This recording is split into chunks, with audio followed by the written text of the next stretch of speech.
Tola had just finished eating a plate of jollof rice and chicken at her favorite restaurant.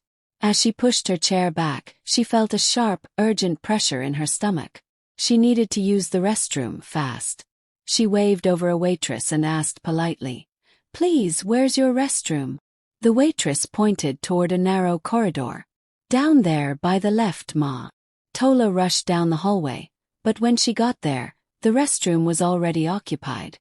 She could hear the sound of running water and someone humming inside. Her stomach twisted again. She glanced around desperately, and then noticed a swinging door to her right half open. Curiosity got the best of her. Maybe there was another washroom beyond that door, she thought. She pushed the door open and froze. What she saw made her stomach drop. The kitchen was filthy. Plates were stacked so high they looked like a small tower. The floor was slimy with oil and dirty water. Raw meat sat uncovered on a counter, surrounded by a cloud of buzzing flies. The smell was enough to make her eyes water. The cooks looked just as unkempt as the kitchen. Two women, wearing stained aprons that must have once been white, were stirring pots with bare, unwashed hands. One had greasy hair falling into the food. Another woman, large, sweaty, and wearing a sleeveless top, scratched her armpit with the same spoon she was using to stir a pot of soup. Then, without washing it, she continued stirring. Tola gagged. She covered her nose with one hand and her mouth with the other, feeling her stomach turn. The scent, a mix of rot, oil and sourness, was unbearable. She ran out, heart pounding, straight through the restaurant doors. Outside, she bent over the gutter and vomited. For the first time in her life, she regretted eating out. Tola had always been a foodie. Cooking was never her thing. She loved eating but not making the food. Growing up, she never learned how to cook because her parents were always busy. Her father, Mr. Salami, was a long-distance truck driver who could be gone for weeks. Her mother, Mrs. Salami, owned a popular fabric shop in Balagan Market and was rarely home before midnight. Tola was the eldest of 3 children, herself, Kunal, and Nene. Since their parents were always working, the kids grew up fending for themselves. Every morning, their mother would leave some money on the table. "Buy food at school," she would say. In the afternoon, they'd buy lunch from the food cellar near their house. Dinner was usually from one of the street vendors who stayed open late. No one taught Tola how to cook, so she grew up seeing eating out as normal. By the time she got to university, she had eaten at almost every restaurant near campus. After graduating, she got posted to a rural area in Oyo State for her national service. That was where she met Chika. Chika was also a corps member, a teacher posted to the same school. They became close friends and rented an apartment together. But unlike Tola, Chika loved cooking. Every evening, the smell of her food, pepper soup, egusi, or yam porridge, filled their small flat.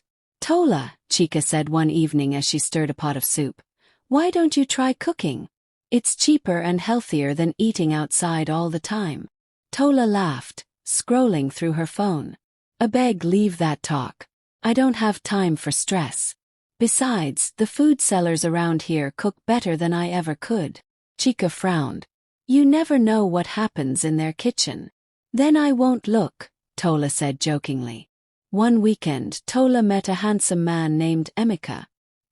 He was a businessman, charming, confident, and wealthy. He liked Tola instantly. Within weeks, they were inseparable. He would pick her up after school, take her to the nicest restaurants in town, and spoil her with gifts. Tola was in love. One Sunday, Emeka visited her apartment for the first time. They talked, laughed, and watched TV until he suddenly rubbed his stomach and said, "I'm starving. Can you cook something for us?" Tola froze. "Cook?" she repeated, smiling nervously. "Why go through all that trouble when I can just order something? There's a great restaurant not far from here." But Emeka interrupted, smiling playfully. "No, I want to taste your cooking. I want to know what kind of wife you'll be." Her smile faded. After several failed excuses, she finally admitted, "Emeka, I don't know how to cook." His face changed immediately. "You're joking." "I'm serious," she said quietly. He stared at her in disbelief, then stood up. "You're too beautiful for that kind of confession," he muttered, half laughing, half upset. Moments later he left. When Chica returned home, she found Tola lying on the bed, eyes swollen. "What happened?" Chica asked, worried. "Nothing. I'm fine," Tola lied. She couldn't bear to admit the truth. A new restaurant that the man she loved walked out because she couldn't cook. The building was modern, glass-fronted, with a sleek sign that read, "Delight Kitchen." Every time she passed by, the place was buzzing with customers. One day curiosity won. She walked in and immediately fell in love with the ambience.